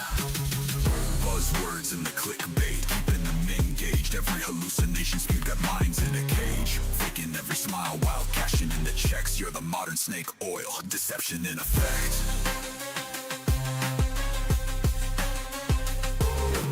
Whining about censorship while selling snake oil cures. People rushing in fear while you're all lured by scores. Cooking up a scandal, no truth ingredient in sight. While the blind eat it up, darkness dressed as light. You profit off the dead, stirring chaos, no shame. Every subscriber counted, another pawn in your game. Spinning webs thicker than a spider in the wild. Leaving truth behind, sacrifice for the vile. F for the fake fixations, spotlight on the lies. F for authority presumed, taking folks for a ride. T for the tribe you created, mind's trickery and con.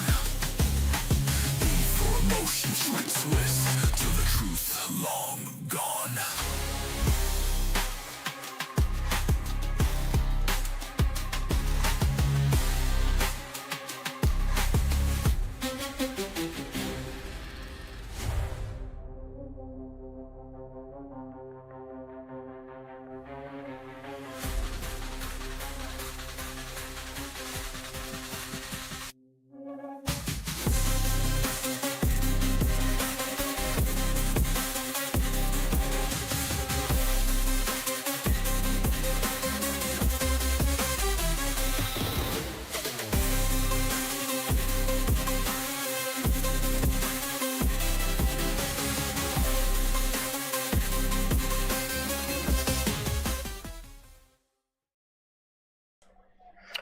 let's get back to it. Let me close that out. Oh, and there's a reason why I created that song. No, just give me 1 second. Let me close some things here. Sorry, you're gonna hear my air fryer running in the background. It'll be all right. I've also been doing like a lot of research. I do a lot of research on like psyops. And there's that one dude that was on. I can't remember if it was PBR. I know that he was on Joe Rogan's briefly. I forget his name. But he teaches you about like the fate based, and that's why that song came about. So I was kind of doing like trying to get an idea of why Musty does what Musty does, you know, good old Musty buckets. And then I was looking into the whole fate-based thingy. Here, let me get my mic over here. Oh my god, almost knocked things over. I got my little handy-dandy notebook. See my little, it's notebook, but it's a laptop notebook. So, wow, it's really hard for me to read this. Let me make this font a little bit bigger. So, let me move this here a little bit. Can y'all hear me? Yeah, you can. So, fate is based off of psychological operations. We're going to go all over the place. We're going to scroll out tonight. I'm sick and my brain's going all over the place, so we're just going to do whatever my brain wants to do. So, it's a psyops engineers reality. It bends myth into facts, which is fate. Fate stands for focus, authority, tribe, and emotion. Focus is, it hijacks your focus and it repetitious things to get you to believe it. Authority, she thinks outside of the expertise. She's a Google sleuth expert, don't you know? Tribe, messages that polarize groups of people. And the technique is to exploit your tribal instinct. Musty Buckets uses emotion. She communicates with you, triggers emotion without any evidence whatsoever. She replaces facts that appeal to emotion. And these emotional responses suppress critical thinking. What up, Liberty? Where's Liberty? Yee. Oh, look, there's Tiff. That's what's up. Liberty. Yeah, look at you. I love y'all. So that's number 1 on the list. Number 2, novelty, which is new. Okay, she uses new information to exploit the narrative. She always has dramatic revelations. And she has an artificial manufactured messaging. And she does like, she uses unusual hashtags, you know, to get attention. Look, and I'm not making this up. If y'all go and find this guy that does fate-based psyop stuff, he's been, what the hell's his name? Hold on, it's here somewhere. I know it is. Scott Ruse? No, it's not his name. Hold on, let me find it. Let me just do this. Let me go to my YouTube. I'll find his name in a second. Just give me a minute. Let me see if his name is here. No.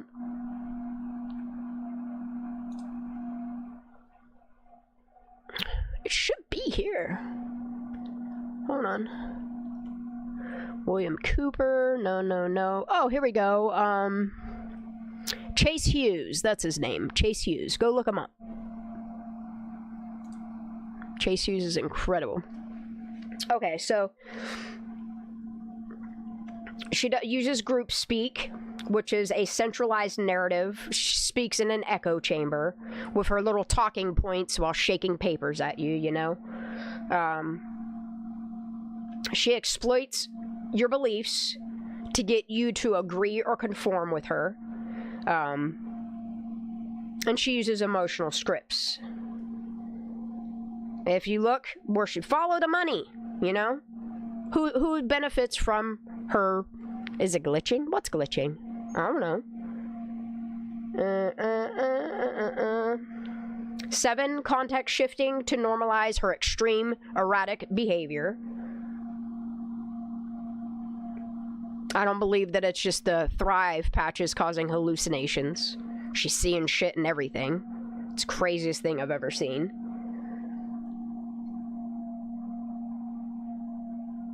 Okay, so with her, you can evaluate the frame. The expectation, it's the belief or the doing. And the belief is her assumptions. And then you have to look at the perception that she's feeding to you, and how reality is being shaped. And then you have to look at the definitions of things that she's doing, like what defines her, aka what truth is being asserted, which there ain't no truth. This is just all fucking slander and bullshit coming out of her mouth. E, which is the final construct of all of these things, which is information suppression. If someone needs to be silenced for information or ideas to make it, then the information is not good, okay? It appears as a grudge, and that's exactly what she's doing.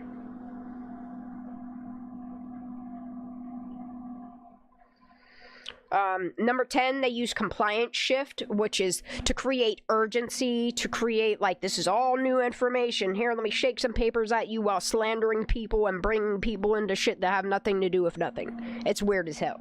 It's weird behavior.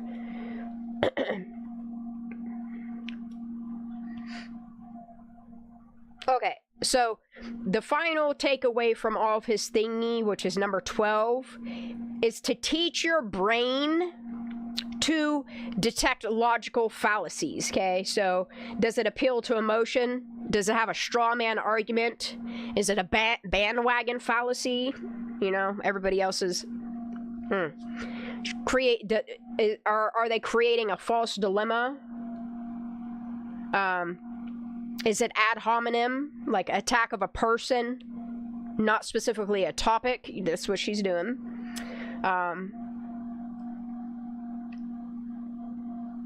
She creates an appeal to authority.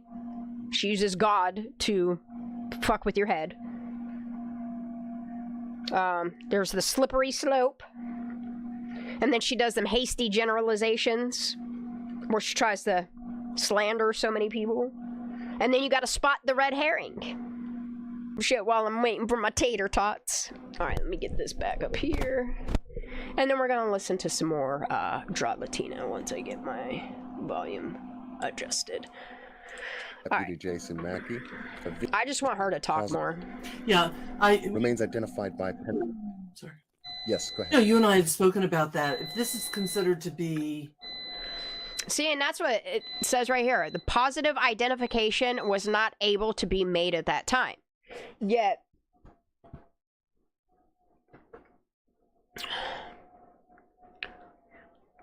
based on circumstantial evidence, the decedent was believed to be Kylie Rodney.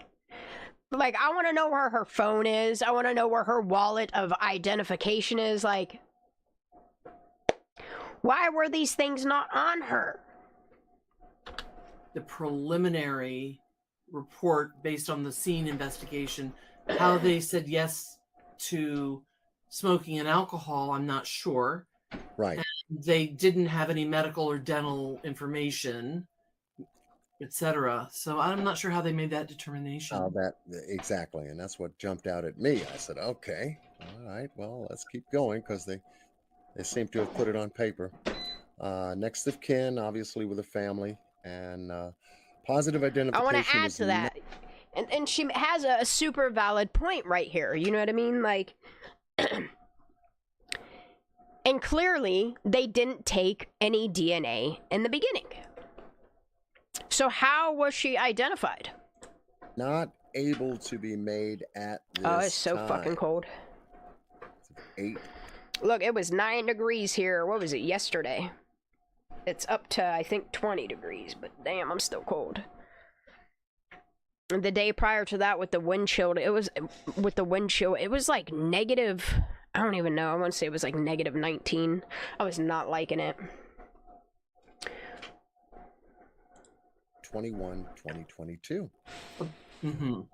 Based on circumstantial evidence, not direct, but Ooh. circumstantial. I need to write that down too, because I need that.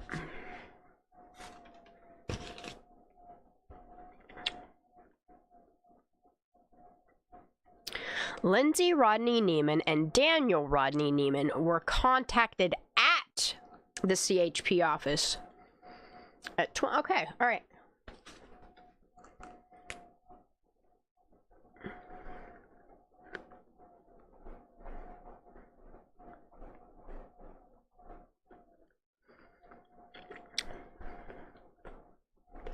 Oh, I gotta write this down. That's hot. Whew. CHP office 2145 on 8/21.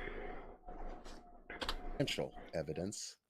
The decedent was believed to be Kylie Rodney. That's Were terrible. advised by the pending pathologist reports for confirmation of identity and cause of death at that time. So the parents were notified. They were contacted. I still don't believe she was in the water for no 15 days. Sorry, Mishti. They were at the CHIP Truckee office, California Highway Patrol office, right? And they were notified that. I think once you stop believing that psyop of a fire cam, I think it'll make a lot more sense to why this is laid out like it is. It is not positive identification. That's a misnomer. It's presumptive identification. That's an error, because there are only 3 ways to positively identify a decedent, and that would be from fingerprints, dental records, or mitochondrial DNA. Yep. So that's not correct. It's presumptive identification, or positive was not able to be made. Yeah. So based on certain, it was believed. So they made a presumptive identification for the parents, and that's fair because,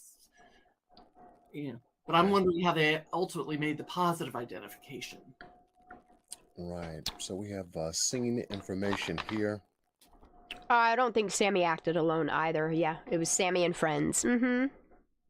Actually, the investigation pertaining to this report, I was called to respond to Prosser Creek Reservoir to a peninsula. Oh, This my seat was goodness. located within the cargo space of the vehicle Kylie Rodney was reported to have been driving. I responded to the location to handle Well, that's crazy. the coroner's case. Then I described the scene in a very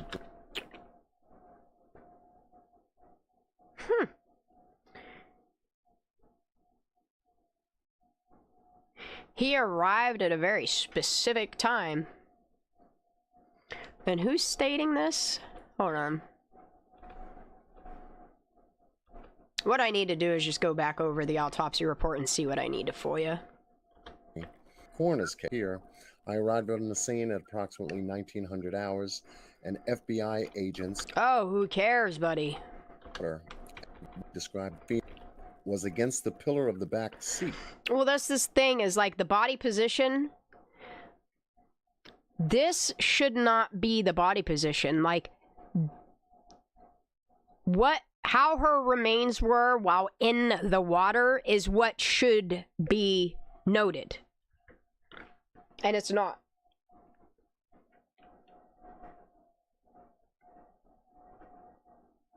Well, and that's the thing, Ranch Boss, is like any coroner will tell you.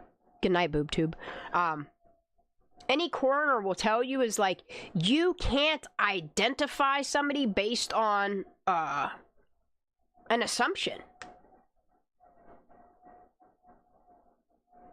Like, you can't use a car, you can't use a license plate. Hell, you can't even use identification to ID somebody. Like, you literally need a fingerprint, DNA, dental records, like... And resting near the headrest. Oh, who cares, dude? I just want to hear Draw Latina talk. Hours on the 21st. Okay, so I'd like to make a couple of comments. Yeah. First of all, Brown Sugar suggests that maybe another physician should come on and she's really good with finding here initially that the body was removed, the remains were removed, and there was no... They should have never separated that body from that car. I don't know how the FBI let that happen, but look at our FBI. It's in fucking shambles. I'm so glad Doge is here. And what I will say here initially at the crime scene, or at the scene proper, I will weigh in on the fact that the body was removed, the remains were removed, and there was no photograph or photography of the car proper or the decedent in the car. There was no commentary regarding the seatbelt, from the ceiling seatbelt, which had been seen at the time the car was discovered by AWP. The seatbelt was sticking out of the tailgate. So I think they accidentally on purpose made sure to not note things so that people don't look at anything other than it being an accident. They botched this and they should be sued for it. the question that people were waiting to hear was that seatbelt tethering Kylie in the tailgate. But unfortunately, from what the documentation or lack thereof reveals, is that the tailgate was obviously opened up and there was no commentary vis-a-vis whether she was tethered in, seatbelted in, etc. Well, and that's the thing, is like they don't even make note of how she was removed from, like there's none of that. That's really, when we work in the ER, that's sort of ER 101 is... It's like there's no timeline to anything, no real timeline. It's just a whole bunch of information thrown on a wall and hoping that it sticks. Oh, just because authorities tell you it's an accident, you're supposed to believe that. I can't. With all the documentation, all it's proved to me is who killed Kylie. When a person is driving, or whether they're a passenger, were they restrained, i.e. did they have a seatbelt, or were they unrestrained? There's no commentary there. No. And that's really a shame, because I don't believe you can... Exactly. What are the chances the black box was damaged? Yeah, 0 to none. Well, and then you got that dumb motherfucker. Instead of putting it in, like, I don't know, rice, a dehumidifier, something to absorb the water out of it, this motherfucker put it in some spray foam cleaner. It stated on the CHP report that he attempted to clean it. What, clean it? You don't need to clean it, you need to dry it out, sir. Make comment on the placement of the body if we don't know if there was a restraint. Right. With respect to a seatbelt. And secondarily, the best practices really would have been, and is, that there should have been netting over all of the windows, whether they were open or broken out, so important evidence would not have fallen out. And when they flip, which is not really best practices, they flip the car, then they've potentially jostled the body.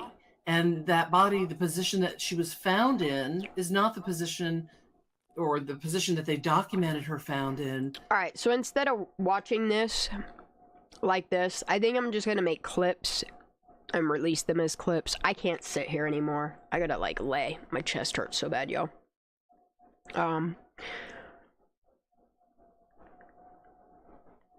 Sorry. I'm gonna try to go live. Well, not try to. I am going to go live tomorrow.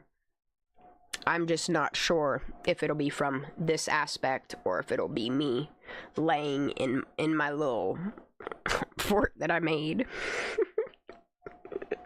Me and Kitty Cat will be snugging.